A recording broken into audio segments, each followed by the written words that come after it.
Selamat pagi para siswa. Mari kita mulai membahas soal pendalaman materi untuk kelas 9, level pengetahuan dan pemahaman. Kita memaknai kata atau menentukan makna kata. Nanti caranya menentukan konteksnya. Langsung saja ke soalnya. Di situ makna kata mengglobal pada kalimat nomor 2 teks tersebut. Mengglobal. Kita lihat dulu di sini ada kata mengglobal. Oh, ini maksudnya nomor 1 ya. Kalimat nomor 1. Mengglobal itu artinya mendunia, jaringan, bersatu atau integritas. Mengglobal artinya mendunia, jadi jawabannya yang A. Keadaan dunia yang semakin mengglobal secara tidak langsung telah memaksa kita untuk mempertajam pengamatan kita terhadap informasi-informasi yang beredar. Artinya mendunia. Kita lanjutkan nomor 2. Menentukan informasi tersurat. Tersurat itu berarti yang ada di dalam teks atau eksplisit. Lawannya tersirat. Tersirat itu yang implisit atau tidak ada di dalam teks tapi dapat kita simpulkan sendiri. Pernyataan yang sesuai isi teks tersebut adalah, nah di sini pernyataan yang sesuai berarti yang tersurat yang ada di dalam teks.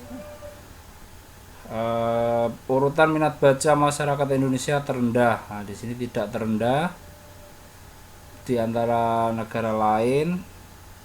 Terendah atau tidak di sini? Kualitas bangsa dipengaruhi rendahnya minat baca. Bisa jadi bangsa Indonesia tertinggal dibanding negara lain berdasarkan survei UNESCO. Ini negara lain itu tidak dijelaskan. Negara lain itu di dunia atau di ASEAN atau di Asia. Kemudian perkembangan ilmu pengetahuan tidak sesuai dengan perkembangan bangsa. Nah, di sini bacaannya tidak ada. Coba kita perhatikan kalimat yang pertama. Berdasarkan survei UNESCO, minat baca masyarakat Indonesia berada pada urutan paling rendah di ASEAN. Berarti paling rendah di ASEAN. Jawabannya yang A ya berarti ya.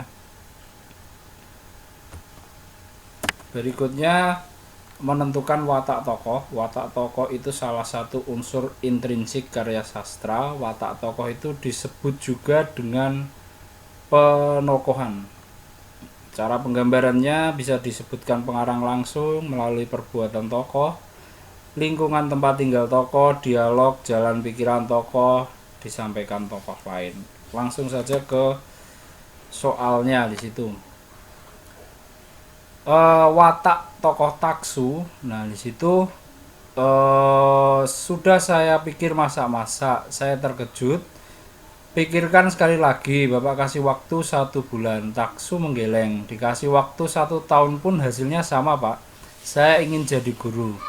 Kemudian bapaknya menjawab, tidak, kamu pikir saja dulu 1 bulan lagi, kami tinggalkan Taksu dengan hati panas. Nah, kemudian ketika kami tanyakan bagaimana hasil perenungannya selama 2 bulan, Taksu memberi jawaban yang sama. Saya sudah bilang saya ingin jadi guru, kok ditanya lagi, Pak?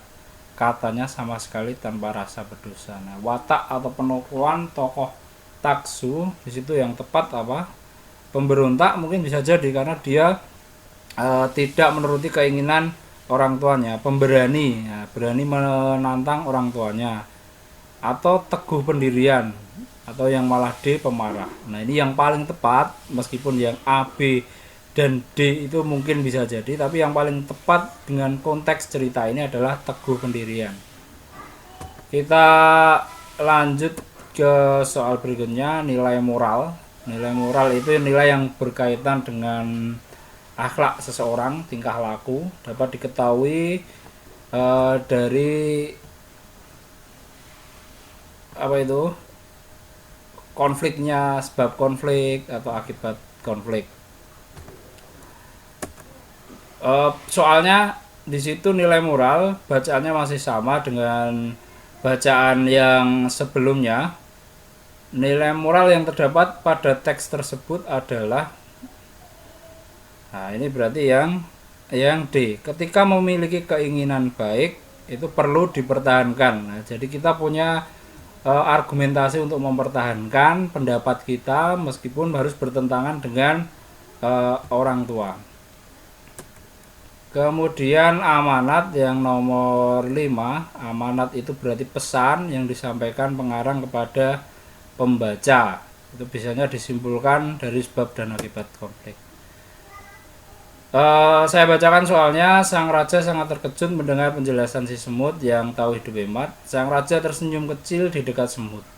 Kau semut yang hebat, kau dapat menghemat kebutuhanmu. Hal ini akan kusiarkan ke seluruh negeri agar rakyatku dapat mencontohmu. Kalau semut saja dapat menghemat kebutuhannya, mengapa manusia justru gemar hidup boros? Amanat yang terdapat pada teks tersebut, kira-kira apa amanatnya? Antara A sampai D di situ. Yang paling tepat itu yang B ya. Contohlah hal yang baik meski dari seekor semut. Nah, di situ semut dapat menghemat kebutuhannya, dapat digunakan di kemudian hari ketika mereka mengalami kesulitan atau musim yang buruk. Lanjut berikutnya latar. Latar itu nama lainnya setting, ada 3, biasanya tempat, waktu, suasana. Kemudian masih sama bacaannya taksu tadi. Latar suasana dari perdebatan antara anak dengan orang tuanya tadi. Kira-kira apa? Menyedihkan, menegangkan, menakutkan atau mengharukan. Nah, ini yang paling tepat adalah menegangkan ya, karena ada perdebatan antara orang tua dan anaknya. Jadi jawabannya yang B. Lanjut berikutnya, kesalahan penggunaan kata. Perhatikan arti atau maksud kalimat secara utuh ya, jadi tidak terpotong-potong. Jika kata tidak mendukung makna atau maksud kalimat, berarti kata tersebut tidak tepat atau tidak padu, tidak kohesif. Langsung saja ke soal nomor 7. Dengan badannya yang kecil di dunia diplomatik, Agus Salim dikenal dengan jabatan The Grand Old Man sebagai bentuk pengakuan atas prestasinya di bidang diplomasi. Nah, kira-kira kesalahan penggunaan katanya yang bagian mana? Jabatan, badannya, pengakuan, atau prestasinya? Nah, ini jawabannya yang paling tepat adalah jabatan, karena The Grand Old Man di sini bukan jabatan, tetapi yang betul julukan ya. Jadi kata jabatan ini tidak tepat. Kita lanjutkan berikutnya, penggunaan ejaan. Ejaan itu kalau dulu disebut EYD ini ya, ejaan yang disempurnakan, tapi kalau sekarang itu sebutannya Pedoman Umum Ejaan Bahasa Indonesia atau PUEBI. Itu kalian bisa download bukunya di internet, ada bentuknya PDF sekitar 93 halaman. Itu di situ lengkap sekali penggunaan huruf kapital, kata baku, penulisan kata depan, kata berimbuan, dan seterusnya. Langsung ke soalnya saja. Penggunaan ejaan yang tepat pada kalimat tersebut ditandai dengan nomor. Nah, kita mulai. Nomor 1, kesalahannya ada kata di masa. Itu harusnya di spasi karena ini kata depan bukan kata berimbuan.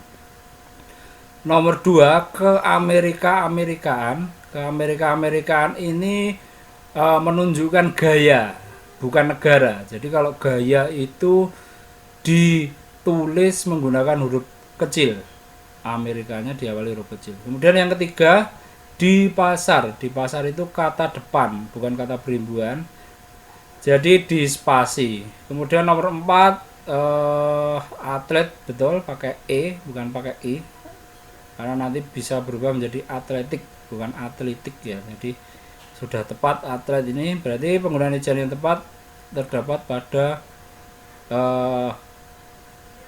kalimat nomor 4 yang D.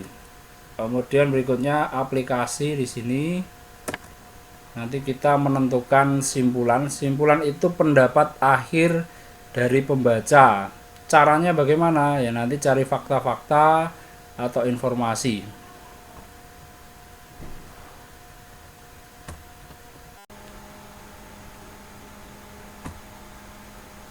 Untuk soal nomor 9 di sini simpulan isi paragraf tersebut. Jadi simpulan itu yang ada fakta atau data dalam teks ditambah pendapat dari pembaca, pendapat berupa saran juga bisa. Jadi di sini jawabannya adalah yang B.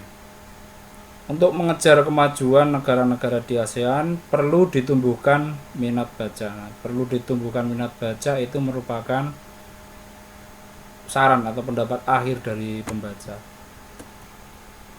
Berikutnya menentukan ide pokok paragraf. Ide pokok itu bisa di awal, bisa di tengah, bisa di akhir.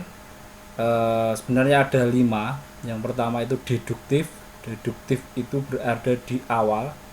Yang kedua ineratif itu berada di tengah. Kemudian yang ketiga itu induktif, itu berada di akhir paragraf. Kemudian ada deduktif induktif, di awal ada, kemudian diulangi lagi di bagian akhir. Deduktif dan induktif namanya, awal ada, akhir diulangi lagi, tapi kalimatnya hampir sama intinya. Kemudian setelah deduktif induktif ada yang tersebar menyeluruh. Itu kalimat utamanya tidak ada dalam teks, tapi ide pokoknya dapat kita simpulkan sendiri. Yang paling sering keluar di soal sebenarnya kalau nggak deduktif ya induktif, kalau nggak awal ya akhir. Misalnya di sini kalimat utamanya, pengelola Taman Mini Indonesia Indah memperkirakan sebanyak 400.000 pengunjung hadir menjelang tahun baru 2013. Nah, gagasan utama atau ide pokoknya apa?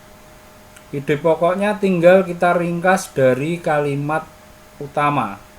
Kalau sudah ketemu kalimat utamanya, kita ringkas berarti menjadi ide pokok di situ.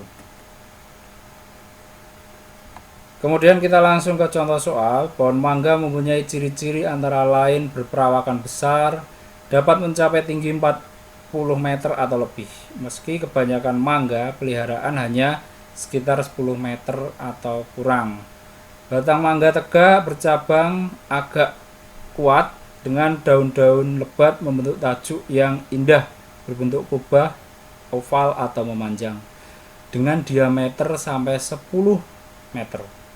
Kulit batangnya tebal dan kasar dengan banyak celah-celah kecil dan sisi-sisi bekas tangkai daun.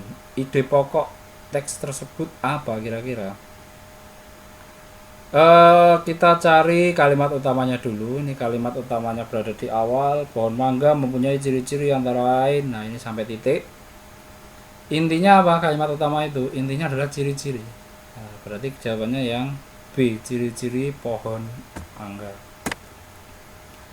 Berikutnya kita menentukan kalimat utama ya, yang paling sering berada di awal, akhir, kemudian ada double awal dan akhir juga. Yang ini namanya deduktif, yang ini induktif, yang ketiga ini deduktif dan induktif. Kita langsung ke soalnya. Banyak manfaat yang bisa diperoleh dari tanaman mangga. Mangga terutama ditanam untuk buahnya. Buah yang matang umum dimakan dalam keadaan segar sebagai buah meja atau campuran es dalam bentuk irisan atau di blender. Selain itu, biji mangga dapat dijadikan pakan ternak. Daun mudanya dapat dijadikan lalap atau sayuran, dan kayunya dapat dijadikan arang yang baik. Nah, kalimat utamanya apa? Yang paling umum di situ adalah manfaat. Ini banyak manfaat, berarti terletak pada kalimat yang pertama, yang A berarti. Kemudian menentukan ringkasan di situ.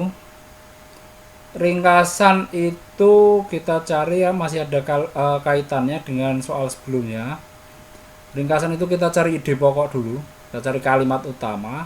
Kalau kalimat utamanya sudah ketemu, baru kita cari ide pokoknya. Nah, kalau paragrafnya ada 3, berarti ide pokok paragraf 1 digabung paragraf 2 dan paragraf 3, itu sudah jadi ringkasan. Kita langsung ke contoh soalnya. Makan nasi bersama mie sangat tidak baik bagi tubuh. Hal ini disebabkan nasi dan mie merupakan makanan yang banyak mengandung karbohidrat dan seterusnya. Berikutnya paragraf kedua, mengonsumsi nasi bersama mie akan menghasilkan kalori yang tinggi. Kalori yang dihasilkan yaitu sekitar 750.000 kalori per porsi dan seterusnya. Nah, ringkasannya apa? Kita cari kalimat utamanya dulu. Kalimat utamanya ini kebetulan keduanya sama-sama deduktif di awal. Nah, kalau sudah ketemu kalimat utamanya, kita cari ide pokok. Ide pokok yang pertama, makan nasi bersama mie tidak baik bagi tubuh. Ide pokok paragraf kedua, menghasilkan kalori yang tinggi. Berarti kalau digabung jawabannya yang D. Makan nasi bersama mie sangat tidak baik bagi tubuh karena akan menghasilkan kalori yang tinggi. Nah, ini ide pokok paragraf 1. Setelah konjungsi karena ini ide pokok paragraf 2. Nah, jadi digabung seperti itu. Buku kumpulan cerpen remaja ini dapat menjadi inspirasi remaja untuk mengejar cita-cita mereka. Dengan penggunaan bahasa yang sederhana, membuat isi cerita mudah dipahami. Sayang ada beberapa cerpen yang kurang layak dibaca oleh remaja. Tema dan bahasa cerpen tersebut lebih sesuai untuk orang dewasa. Pendapat yang menyatakan persetujuan kira-kira yang mana? Persetujuan itu artinya yang mendukung, yang setuju dengan paragraf tersebut. Jadi yang pertama ini, buku kumpulan cerpen dapat menjadi inspirasi untuk mengejar cita-cita. Berikutnya yang nomor 14, pernyataan yang merupakan pendapat mendukung terhadap masalah utama. Masalah utamanya apa? Masalah utamanya adalah sekolah seharian atau yang biasa kita sebut full day school itu ya. Nah, yang mendukung yang mana? Yang setuju dengan sekolah seharian atau full day school itu yang mana? Dalam waktu dekat pemerintah akan menguji cobakan sekolah seharian di beberapa kota. Sekolah seharian diharapkan dapat menanggulangi aktivitas negatif anak saat orang tua mereka belum pulang. Nah, ini berarti yang mendukung yang nomor 2. Namun ada beberapa pihak yang menganggap sekolah seharian memberangus hak main dan hak sosialisasi anak. Nah, ini berarti pendapat yang tidak mendukung. Terlepas dari pro dan kontra, di beberapa negara program ini sudah dilaksanakan. Nah, itu ya, berarti yang nomor 2. Kemudian menentukan makna simbol. Makna simbol itu seperti idiom. Idiom itu ungkapan. Nah, misalnya panjang tangan itu berarti suka mencuri. Misalnya ada banyak lagi ya, keras kepala itu artinya apa? Misalnya contohnya seperti itu, keras kepala, panjang tangan, kambing hitam atau pihak yang dipersalahkan. Nah, simbol itu seperti itu. Jadi bukan makna sebenarnya, harus diperhatikan konteks kalimatnya di situ. Kemudian nomor 15 di sini, makna simbol yang ditulis miring, yang dicetak miring di ini seikat bunga. Nah, berdasarkan konteks kalimatnya atau paragraf ini, makna simbol seikat bunga itu berarti rasa sayang seorang anak kepada ibunya. Kemudian nomor 7, menentukan sebab konflik. Jadi konflik itu ada sebabnya, ada konflik dan ada akibatnya. Kita perhatikan contoh soal nomor 16. Sejak mulai menyapu tadi, wajah Iping nampak muram meskipun ketiga teman putrinya, Ami, Kuti, dan Surti bekerja dengan senang hati. Aris, seorang anggota kelompok piketnya, belum juga nampak. Itulah yang menyebabkan hati Iping dongkol. Bahkan dia ingin segera melaporkannya ke wali kelas. Namun Gono, sang ketua kelas, mencegahnya. Sabar dong Ping, jangan keburu melaporkan, kata Gono. Habis kau tak memperhatikan kemalasan Aris, kata Iping mulai emosi. Wajahnya nampak memerah. Seharusnya kau segera melaporkan Aris kalau pagi ini dia tidak piket. Ya, aku tahu maksudmu, tapi jangan tergesa-gesa, jawab Gono. Oke lah, kalau begitu aku tak usah kerja, tak ada gunanya. Kata Iping sambil melempar sapunya. Nah, kita harus tahu apa itu konflik, apa itu sebab konflik, dan akibat konflik. Sebab terjadinya konflik. Nah, kalau sebabnya di sini tadi, sebabnya kok Iping marah-marah tadi apa? Sebabnya karena Aris seorang anggota kelompok piket belum juga nampak. Tadi yang A. Nah, kemudian berikutnya adalah akibat konflik.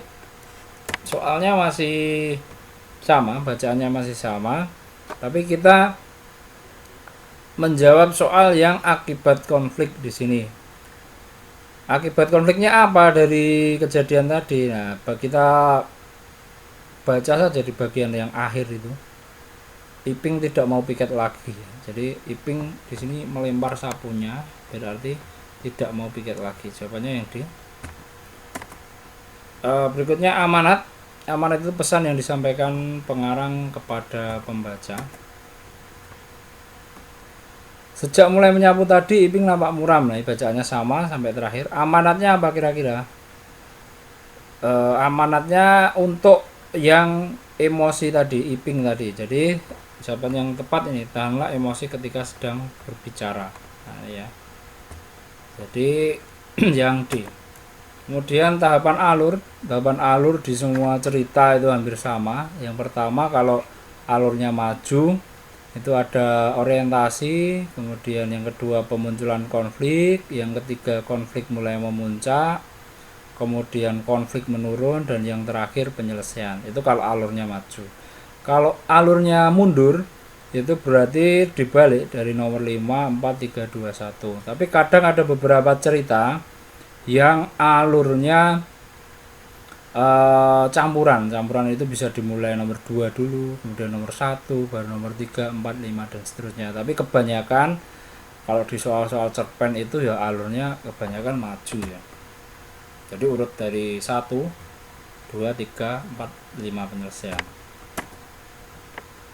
Bacaannya masih sama, hanya yang ditanyakan kutipan tersebut merupakan bagian apa? Nah, kira-kira pemunculan konflik atau konflik memuncak kira-kira. Di sini yang paling tepat adalah konflik memuncak. Dari perdebatan-perdebatan tadi akhirnya Iping marah, kemudian melempar sapunya, tidak mau piket. Nah, berarti di situ konfliknya mulai sudah memuncak atau klimaks, yang C jawabannya. Kemudian perbedaan nilai moral. Membedakan nilai moral yang terdapat pada dua kutipan teks atau cerpen atau fabel. Akhlak baik atau buruknya tingkah laku. Di sini ada dua bacaan. Yang pertama, pada suatu ketika anjing tua berkata kepada anjing berlonceng, "Mengapa kamu selalu memamerkan diri dengan loncengmu?" "Ya, karena tidak setiap anjing memiliki lonceng sepertiku." "Sebenarnya kamu harus malu pada loncengmu. Lonceng itu tidak patut kamu banggakan, bahkan itu aib. Lonceng itu adalah pemberitahuan kepada semua orang agar hati-hati dan waspada akan kedatanganmu, karena kamu anjing yang tak tahu aturan dan sering menggigit tumit orang," kata anjing tua.